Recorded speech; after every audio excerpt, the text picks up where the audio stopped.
This is the Conservative Outlaw. Make sure you give us a like and a subscribe and share with your friends. It helps us out, helps the channel out, and helps us bring you more information. Doug Ford in Canada said he's going to put pause on those ads that angered the president. Does the White House have a reaction to the Canadians putting pause? I want to give a chance for the White House and the president to be able to respond before I make news on that right now. So we will circle back with you on that. Is the president still angry at Canada?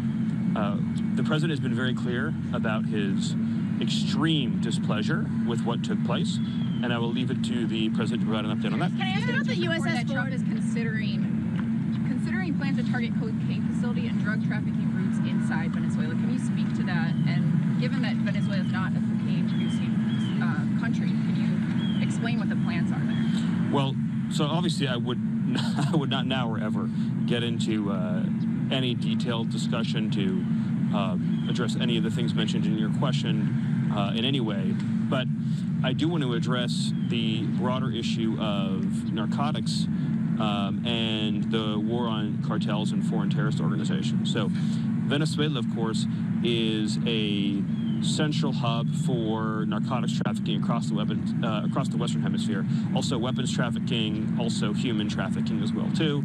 And we know that the Maduro regime is the Cartel de Sols, which is a recognized and designated narco-trafficking organization, and also Tren de Aragua is a recognized FTO, foreign terrorist organization. And so this is a central hub of terrorist activity across the Western Hemisphere.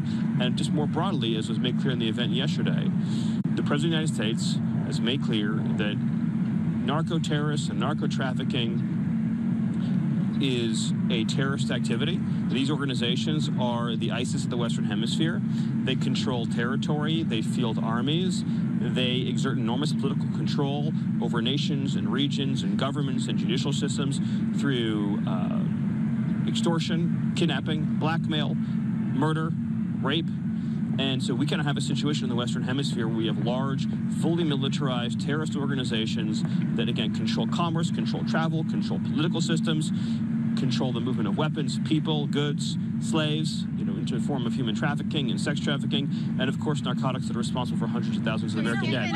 Yes. Status of layoffs, should we expect to see more federal employees being fired from their jobs? Well, the longer the Democrats keep the government shut down, by definition, the more people that are at risk of losing employment and, of course, income as well, too, which is very tragic. That's why we continue to push for a clean funding bill to reopen the government and pay all of the federal workers and get back to the business of the American people. Yes. Can I ask you about the USS Ford going to the U.S. Southern Command area being moved today? The Pentagon announced, or beginning that movement today. Is this a sign that land strikes are imminent? Well, again, and I appreciate the earnestness of the question, but obviously I'm not going to answer any questions like that. I would just reiterate my previous answer, which is that these designated FTOs are the ISIS of the Western Hemisphere, and as the president made clear yesterday, they will be dealt with just as we dealt with ISIS. Any other questions? What are you expecting to see on the Asian trip? On the Asian trip, are you expecting to see a trade deal with China?